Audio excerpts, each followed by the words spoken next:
You guys have asked for a rear Molle panel for the 3rd gen, and now it's available at my store, guys. With that, let's get this thing started.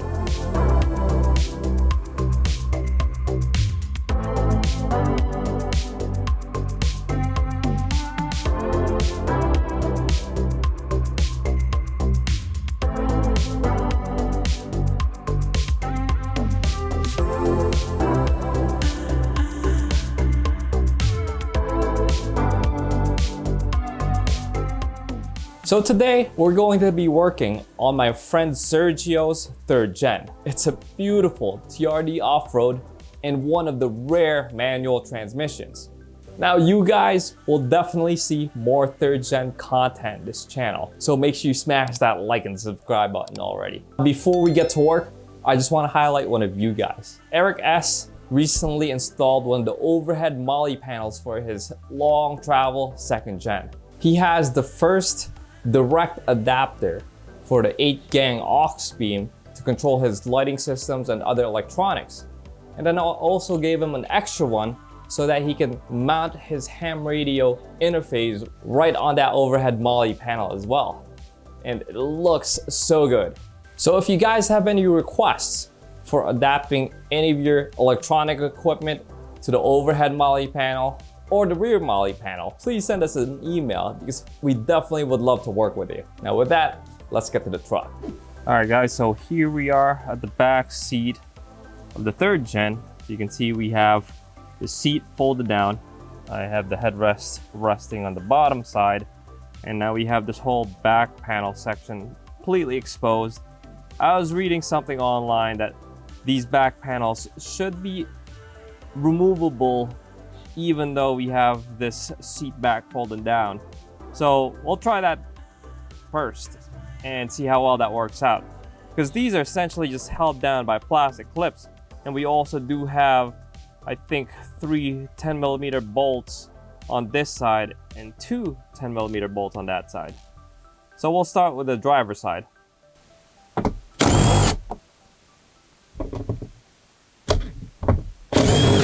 All right, so now let's carefully pry it. Start from the top.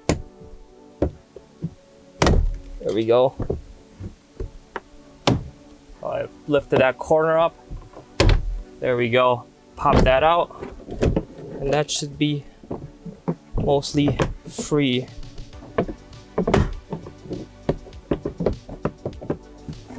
And now all I'm doing is pushing this fabric back because that seems to be hanging up on the back side of the plastic.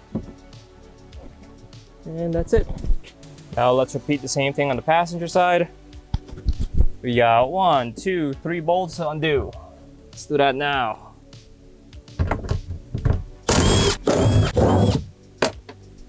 Now we'll just execute that same strategy, guys. I will be pulling it up from the top here, popping out the clips, starting by the top, working my way around. There we go. Got that done. Boom. And we're golden. So now let's take off this faux sound deadener. It's basically just like one of those fabric that goes underneath like floor liners. And I'm going to be using one of these pry tools. You don't necessarily need this pry tool, but it definitely makes it easier. Just to get under it, pry it up and off.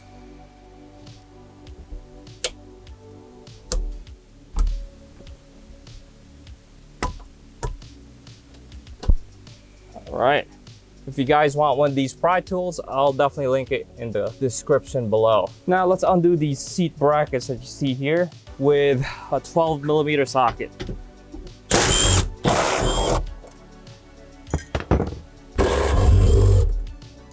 So for those of you guys who are curious, if you wanted to just order one side and not the other side, this is what it'll kind of look like for the driver's side.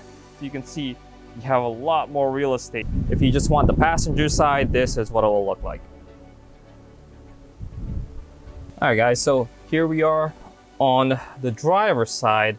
And as you can see, there is this little computer This is for parking assist, it looks like, but it's fine. We can work around that. So we are going to need to use this bracket here on the lower left. So on the driver's side, there are going to be these two brackets that your kit will come with. So the short one here is at the top, the longer one here is at the bottom. So we'll take the longer one, and what we'll do is we'll take a flange nut in the kit and then just press it up against the back so it sticks just like that. Next, we'll take that very same bracket and then stick our screw right in so it feeds right through, just like that. And we'll take this flange nut here and we'll stick it basically in the back, just like that, and then screw this whole thing on top. So I have the flange nut there, and take this bracket and then just carefully screwing it in. And we don't want this too tight yet. We want it to be still semi-loose and adjustable. So we'll test fit the Molle panel first and make sure this is oriented properly, because we want this hole to be lined up with one of the slots of the Molle panel.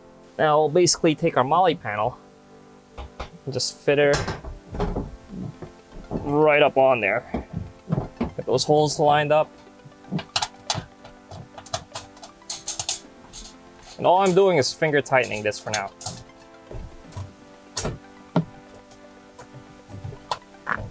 So this bracket is just slightly high, so I'm just going to adjust it back. And I think that lines up pretty well right there. So we should be good there. And with that, I'll take it back off.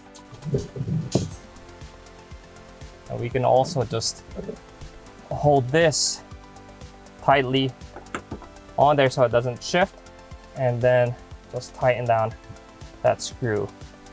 That flange nut is serrated, so it's just gonna grab on as soon as it's tight enough.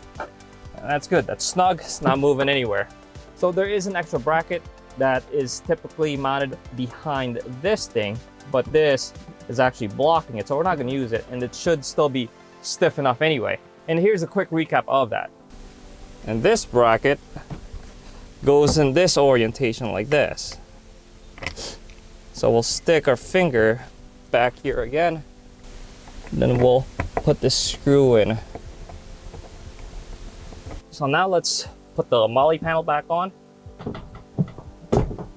And we'll start with, again, finger tightening these two bolts in the middle.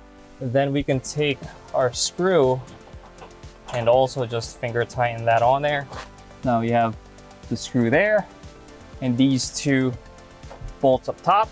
So now for this upper section, you might have to flex the metal a little bit, just like this, to get the bolt to seat.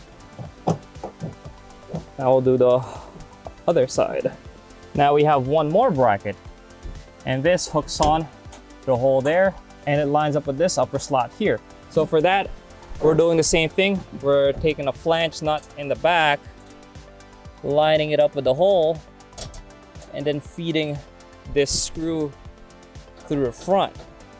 This just ensures that everything's like fast and solid. So we'll tighten this up first, rock solid on there. Next, we'll tighten up this lower one. So we're good there. That's definitely rock solid too. Next, we'll take our 10mm socket and tighten these two bolts up. Now we'll take our 14mm socket and tighten these up.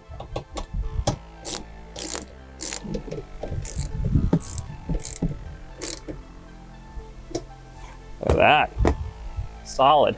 And for those of you guys who are curious, yes, you can still lock your back seat into place. Here we are on the passenger side. We'll have to use this bracket here and this other bracket here. And we will have to use these two brackets for the passenger side, which will be included in your kit as well. Now the longer one will have to go on this bracket closest to the door. So we'll start with taking our flange nut and just feeding it to the back. of this tab, like what we did earlier. And then we'll take the screw, feed it through the top, like before. So it sticks out the bottom like that. Then we'll take the flange nut that we had, similar to the one earlier, stick it in through the back like that, and then just screw this in lightly. Again, all we're doing is just lightly tightening this down so there's still some play, because we are going to be doing the same thing with aligning those brackets. Now you're probably sick of hearing this, so we take the same nut, feed it to the back, have it fastened in place. Now we take our screw, feed it through the top, have it come out the bottom. We take our nut, feed it through the back, and then just line everything up, lightly tightening it like so. Now before we test fit the passenger side rear molle, we are going to have to undo this bracket that holds this wire bundle for the sliding rear motor. So for that, all we're doing is using this little flathead screwdriver and then just prying one side upwards, pulling it forward, then prying the other side downwards. So you're just working that back and forth. And I'll show you what is essentially going on once this bracket's removed. There we go. Now I'll just take this knife, basically undo this electrical tape, so we can still reuse this bracket if we need to in the future. But essentially, what I'll do is just push this back and then just zip tie this to the molle panel. We'll fit the molle panel right into place. I'll only put the screws in at the very ends so that we can just line up these holes. Now I'm going to just adjust those brackets again at the bottom. And I think we're good there. So I'm adjusting these brackets. That side's definitely lined up. And that hole is lined up. So this whole thing I'll take off again.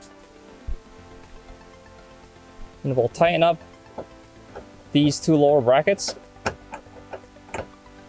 making sure it doesn't move as we tighten them.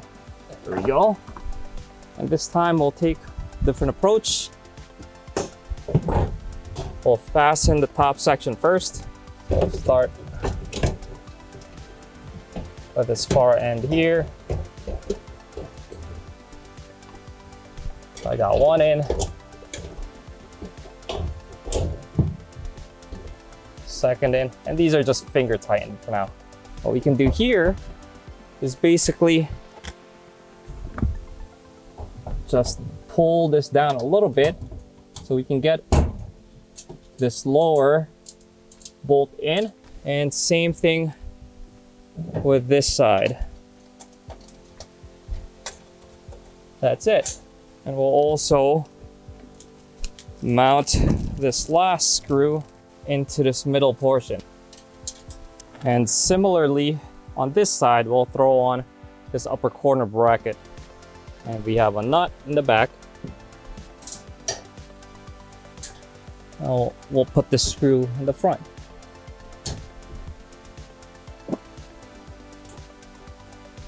Just tighten everything up. Rock solid. Now let's put in the two lower screws here. And we could tighten up these 10mm bolts.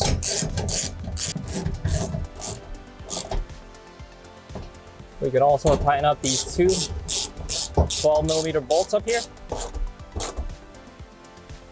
And as I mentioned, we can zip tie this bundle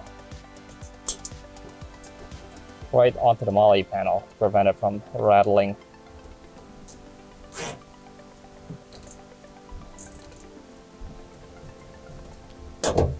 Oh.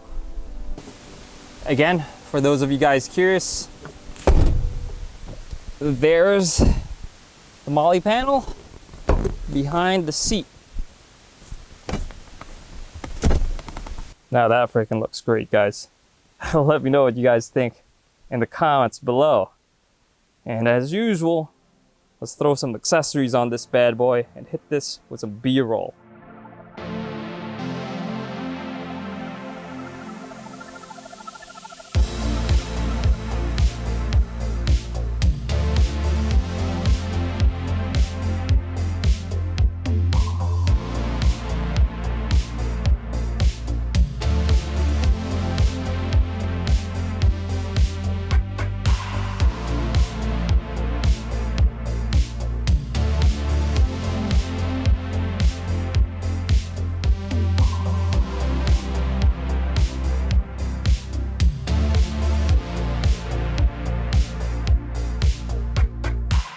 Now I have to say, guys, this rear Molle panel looks amazing. And if you want to get yours, again, it's available at my store.